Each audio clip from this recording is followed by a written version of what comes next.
Entidades sindicais, movimentos populares e partidos políticos realizaram nesta semana, em frente à sede do Banco Central em São Paulo e no Rio de Janeiro, manifestações contra a taxa básica de juros, que é a Selic, que atualmente está em 13,75% ao ano, e a gestão de Campos Neto à frente do Banco Central. Os atos foram organizados pelas centrais sindicais, Comando Nacional dos Bancários, Confederação Nacional dos Trabalhadores do Ramo Financeiro, que é a Contrafcut, e outras entidades em todo o Brasil.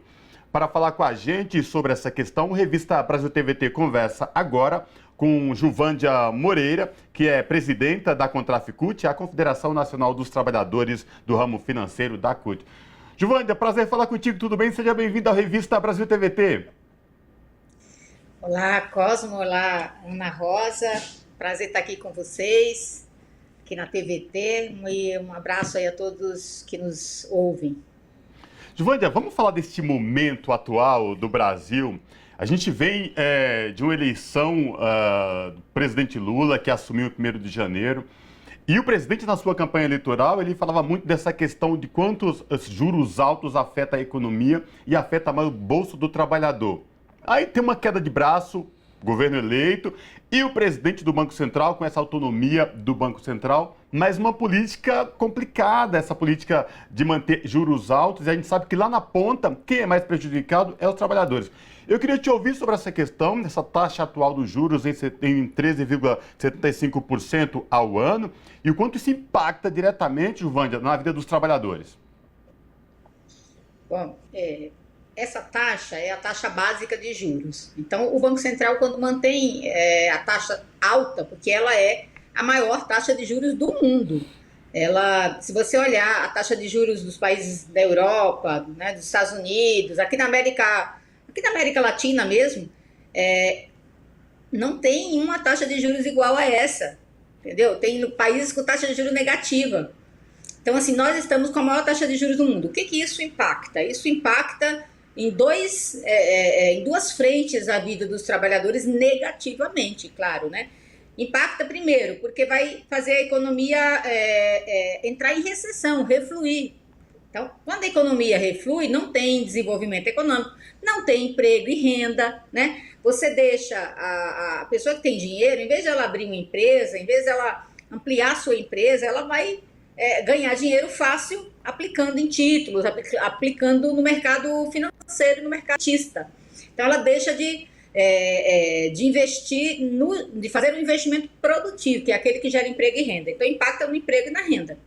O outro impacto é que essa taxa, ela impacta em todas as outras taxas de juros. Ela norteia as outras taxas. Então, se eu fiz um financiamento imobiliário, estou pagando super caro, porque a taxa de juros está alta, o Banco Central tem mantido a taxa de juros lá em cima, desde metade de 2021 estava em menos de 3%. E ele aumentou mais de 12 vezes, não tem cabimento um negócio desses. Então, impacta o financiamento imobiliário, impacta o financiamento agrícola, impacta o financiamento do carro que a pessoa vai comprar, enfim, da TV, da geladeira, de qualquer coisa que você vai comprar, vai ter um impacto, porque o sistema financeiro vai dizer assim, olha, a taxa básica de juros está alta, para eu captar eu preciso pagar caro, então eu vou cobrar caro também. Entendeu? Então, a gente paga a conta e ainda paga a conta numa outra frente, que é o seguinte, encarece também os gastos do governo. Então, são menos recursos que fica para educação, para saúde, para os investimentos que interessam a vida do povo, né? Prejudica a população em todos os sentidos. Agora, Juvândia, a gente falou agora dos impactos na vida dos trabalhadores, quem está pagando sobre essa alta dos juros, como você bem colocou, os juros base, né, que influencia em todos os outros sistemas de juros, como a senhora mesmo colocou, a questão do financiamento habitacional, por exemplo. Mas, de fato, a quem beneficia essa alta de juros? Quem está levando méritos sobre essa condição da economia atual? Bom, quem ganha com isso são os rentistas, obviamente, né? Quanto mais altos os juros, mais recursos fica para aqueles que investiram no capital especulativo, no rentismo, né? Aqueles que compraram títulos do governo, aqueles que têm os investimentos colocados aí no mercado financeiro. Esses vão ganhar mais. Joânia, E esse, diga-se de passagem, é um público muito pequeno, né? Comparado com a maioria da população. Então, isso significa concentração de renda. É basicamente concentração de renda. Joânia, a velha receita que os economistas neoliberais têm para conter a inflação. Mas como você trouxe na nossa bate-papo aqui na conversa, de que impacta diretamente, recesse a economia, porque você não consegue girar isso, não tem poder de compra. As pessoas com a taxa de juros tão alta, o trabalhador lá na ponta, não tem como comprar e aquecer o mercado, e aí, como você trouxe exatamente essa recessão, e esta receita dada, como sempre, elevar a taxa de juros, já se comprovou que não vem dando certo, não dá certo, ou seja, o trabalhador de um lado sai perdendo, rentistas, o mercado financeiro especulativo sai ganhando, e aí vem essa disputa de braço, como o mercado vem dizendo, governo e mercado. Mas como assim? O governo não pode falar, não pode questionar uma taxa de juros em benefício de políticas sociais, como você falou, investimento em educação, saúde, habitação, programas sociais que precisa urgentemente nesse país depois dos últimos 4 anos. Como é que fica essa questão, Giovândia? Bom, primeiro vamos entender quais as mudanças que aconteceram e que permitem esse descasamento entre a política que o governo está fazendo, que é a política que foi aprovada nas urnas, né? A população brasileira falou, eu não quero mais essa política econômica do Paulo Guedes, do Bolsonaro, eu quero agora um outro Brasil, eu quero uma outra política econômica. Então, é um descasamento entre a política econômica que o presidente Lula, né, que o ministro Haddad, né, defendem e estão implementando, para a política do Bolsonaro e a política na verdade, a política do atual presidente do Banco Central, que é o Campos Neto. Então, há um descasamento. Por que esse descasamento? Porque eles aprovaram o descasamento dos mandatos. Ou seja, o Bolsonaro indicou o Campos Neto há 2 anos e ele vai ficar até o final de 2024. Só no começo de 2025 é que o presidente Lula vai indicar um outro presidente para o Banco Central. Então, o Campos Neto é a indicação do Bolsonaro e da turma do Guedes, né, do Bolsonaro ali, com influência do mercado financeiro.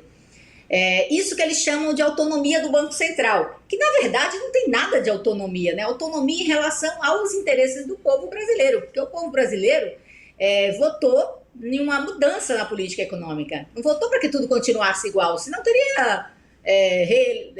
senão o Bolsonaro teria sido reeleito. E não é isso, foi rechaçada aí nas urnas essa política econômica. E o Campos Neto, ele alega, né, que o mercado financeiro, obviamente, defende a permanência do Campos Neto porque ganha, né? Como a gente viu, ganha com isso. Então, o que acontece? Não tem nada de autonomia, não tem nada de independência nessa postura. O que tem, como é que pode ser, né, independente ou autônomo um presidente do Banco Central, que na verdade foi votar de camiseta verde e amarela, foi vista nos atos do Bolsonaro, que estava em grupos de WhatsApp fazendo análise sobre a eleição, né, reeleição do Bolsonaro. Enfim, esse cara não é independente, ele faz a política do governo anterior, que é uma política de juros alto, uma política recessiva, é uma política que não interessa a população brasileira. E o certo seria que ele pedisse para sair. É isso, ele precisa sair, porque essa política dele está errada, está equivocada. O mundo todo não faz essa política. Nenhum país do mundo está praticando isso que o Campos Neto está fazendo aqui, colocando juros tão altos. Aí você falou, Cosmo, muito bem, sobre essa questão da inflação. Então a gente tem que entender o que gera inflação. A inflação ela pode ser de demanda, quando o povo está ganhando muito, está comprando muito e nós estamos produzindo pouco, não tem o suficiente, eles vão lá, aumentam o preço, porque tem muita demanda. Não é o caso. O povo brasileiro está devendo, né, tem mais de 60 milhões de brasileiros endividados, né, inclusive o presidente Lula, quando foi eleito, se comprometeu em fazer um programa para resolver esse endividamento da população, está bastante preocupado com isso. A população brasileira está desempregada, está sem renda, né? Os que estão empregados, caiu a renda média, né, do trabalhador, então, portanto, elas estão em trabalhos mais precarizados. Então, nós não temos uma inflação de demanda, não aumentou o consumo e a gente está com inflação de demanda. Porque aí a solução do Campos Neto poderia funcionar refluindo, né, a economia, né, criando essa recessão, aumentando os juros, diminuindo essa demanda. Porém, o que nós estamos vivendo é a inflação que tem a ver com preços administrados, uma parte dela, ou seja, o preço do combustível.